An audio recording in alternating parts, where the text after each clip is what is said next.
സംസ്കാര ചടങ്ങുകൾ അവസാന ഘട്ടത്തിലേക്ക് കടക്കുകയാണ്. ഇന്ന് രാവിലെ മുതൽ നിരവധി ആളുകളാണ് മിഥുനെ അവസാനമായി ഒരു നോക്ക് കാണാനായി പൊതുദർശനം ഉണ്ടായിരുന്ന തേവലക്കര സ്കൂളിലേക്കും മിഥുൻ്റെ വലിയ പാടത്തെ വീട്ടിലേക്കുമൊക്കെ എത്തിക്കൊണ്ടിരുന്നത്. വൈകിട്ടും നിരവധി ആളുകൾ മിഥുനെ അവസാനമായി ഒരു നോക്ക് കാണാനായി എത്തുന്ന കാഴ്ചകൾ നമുക്ക് കാണാൻ കഴിയുന്നുണ്ടായിരുന്നു. രാഷ്ട്രീയ സാമൂഹിക രംഗത്തെ ആളുകളെല്ലാം തന്നെ എത്തിയിട്ടുണ്ടായിരുന്നു, അന്ത്യാഞ്ജലി അർപ്പിച്ചിട്ടുണ്ടായിരുന്നു. ഇപ്പോൾ അവിടെ സംസ്കാര ചടങ്ങുകൾ അവസാന ഘട്ടത്തിലേക്ക് കടക്കുന്നു.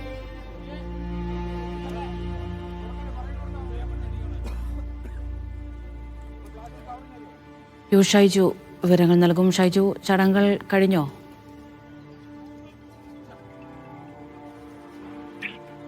ഏതാണ്ട് എല്ലാ ചടങ്ങുകളും അവസാനിച്ചിട്ടുണ്ട്.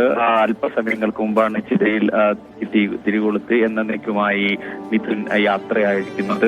5 മണിക്ക് സംസ്കാര ചടങ്ങുകൾ പൂർത്തിയാകുമെന്ന് അറിയിച്ചിരുന്നെങ്കിലും നേരത്തെ നമ്മൾ സൂചിപ്പിച്ചിരുന്ന പോലെ കനത്ത മഴ, അതോടൊപ്പം തന്നെ പോസ്റ്റ്മോർട്ടം ചെയ്ത മൃതദേഹം അധിക സമയം വെക്കാൻ കഴിയില്ല എന്ന നിർദ്ദേശം ലഭിച്ചതിന്റെ കൂടി അടിസ്ഥാനത്തിൽ വേഗത്തിൽ സംസ്കാര ചടങ്ങുകളിലേക്ക് കടക്കുകയായിരുന്നു. 4:30 കർമ്മങ്ങൾ പൂർത്തിയാക്കി ചിതയിലേക്ക് മൃതദേഹം എടുത്ത് സഹോദരൻ കർമ്മങ്ങൾക്ക് നേതൃത്വം നൽകി. ഇപ്പോൾ ചിത ഇടുക്കിയിൽ അഗ്നിക്കിരയായി മിഥുൻ എന്നേക്കുമായി ഈ ലോകത്തോട് വിട പറഞ്ഞിരിക്കുകയാണ്.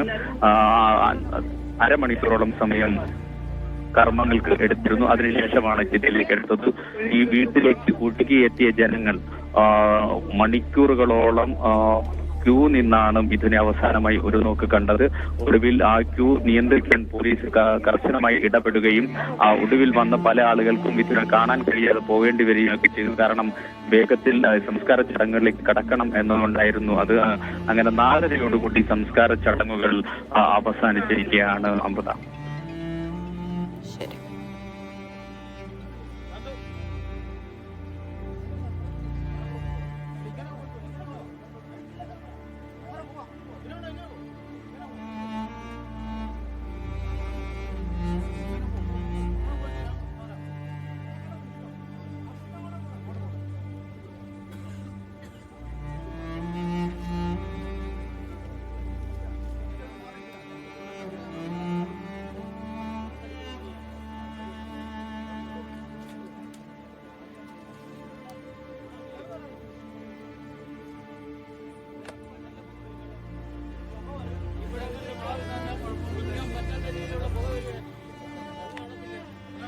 ലിജോ റോളൻസ് കൂടി വിവരങ്ങൾ നൽകാനായി ചേരുന്നുണ്ട്. ലിജോ, ഇപ്പോൾ ആശുപത്രിയിൽ നിന്ന് മൃതദേഹം കൊണ്ടുവന്നത് മുതൽ നിരവധി ആളുകളാണ് മിഥുനെ അവസാനമായി കാണാനായി എത്തിക്കൊണ്ടിരിക്കുന്നത്. ഇപ്പോൾ സ്കൂളിലായാലും ശരി, വലിയപാടത്തെ ഈ വീട്ടിൽ ഇപ്പോൾ അവസാന നിമിഷത്തിലും ആളുകൾ എത്തിക്കൊണ്ടിരിക്കുന്നു എന്നാണ് മനസ്സിലാക്കുന്നത്. എല്ലാവരെയും സങ്കടത്തിലാക്കി അവൻ പോവുകയാണ്.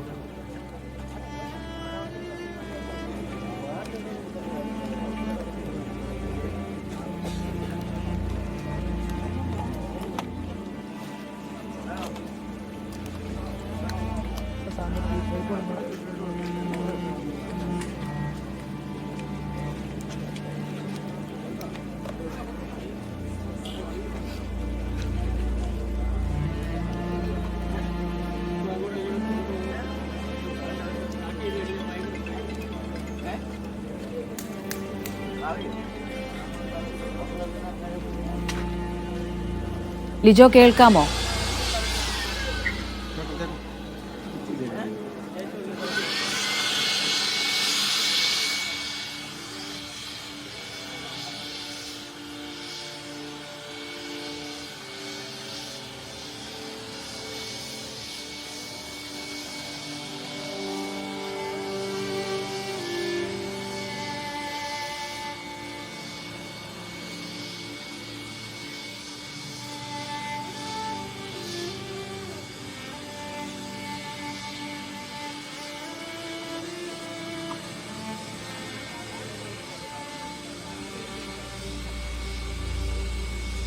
അപ്പോൾ വ്യാഴാഴ്ചയാണ് ഈ പ്രിയപ്പെട്ട മകൻ മിഥുൻ സ്കൂളിൽ വെച്ച് ഷോക്ക് ഏൽക്കുകയും തുടർന്ന് ശാസ്താംകോട്ട താലൂക്ക് ആശുപത്രിയിലേക്ക് എത്തുമ്പോഴേക്കും ജീവൻ നഷ്ടപ്പെടുകയും ചെയ്തത്. രാവിലെ 9:15 ഈ ഒരു അപകടം സ്കൂളിൽ വെച്ചുണ്ടായത്. അതിന് പിന്നാലെ വളരെ വേഗം തന്നെ നടപടികൾ പൂർത്തിയാക്കി പ്രതിഷേധങ്ങൾ ഉൾപ്പെടെ ഉയരുകയും ചെയ്തിട്ടുണ്ടായിരുന്നു.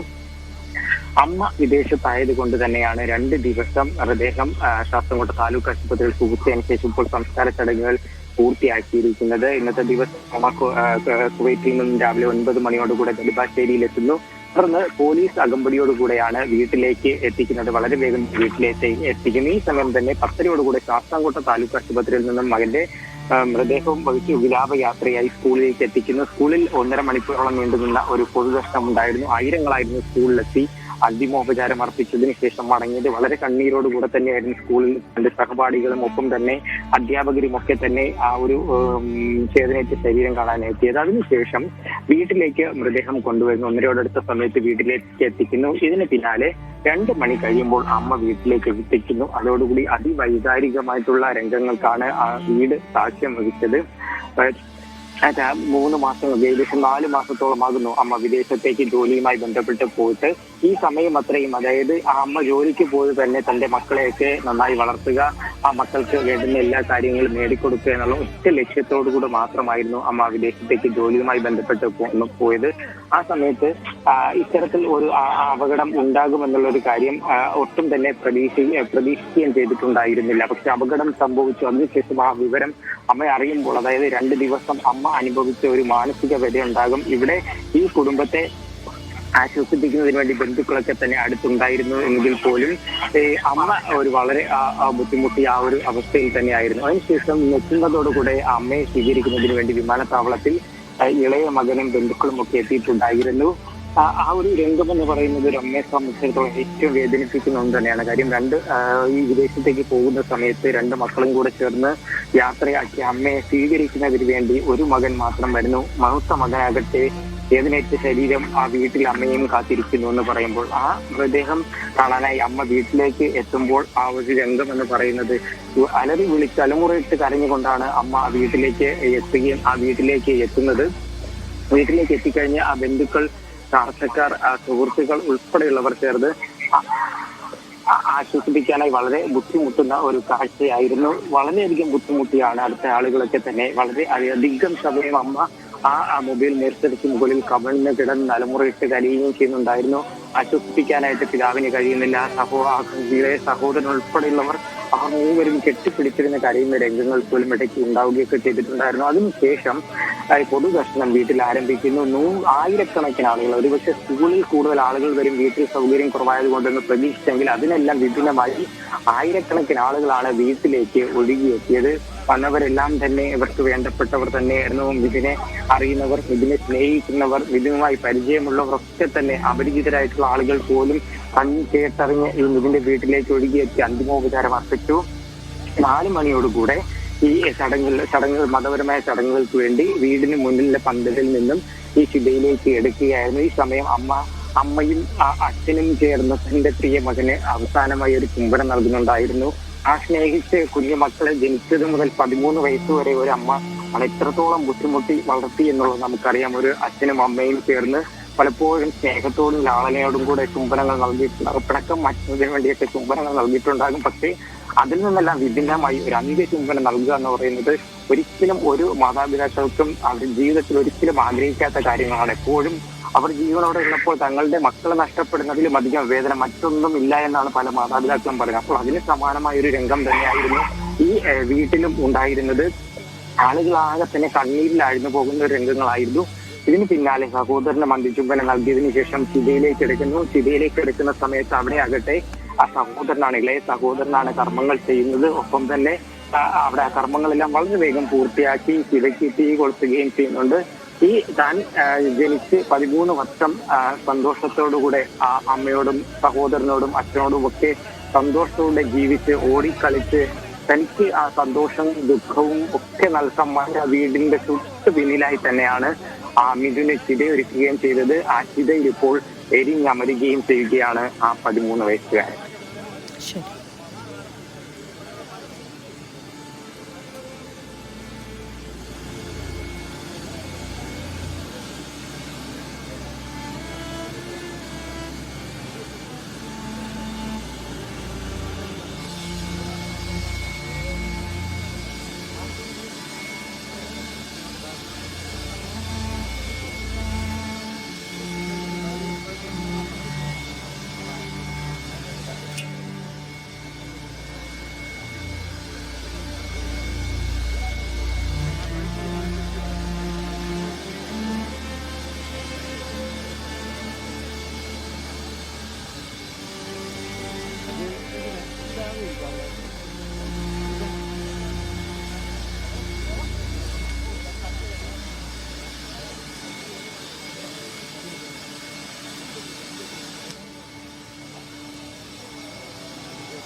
അപ്പുറത്ത് കൊടുക്കണം അവിടെ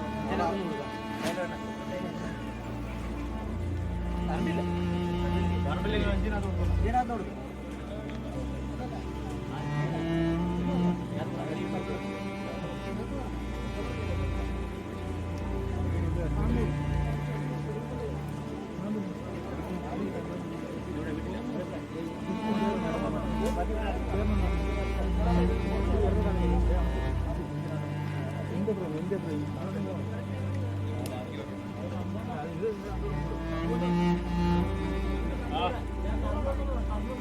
ഉണ്ടോ?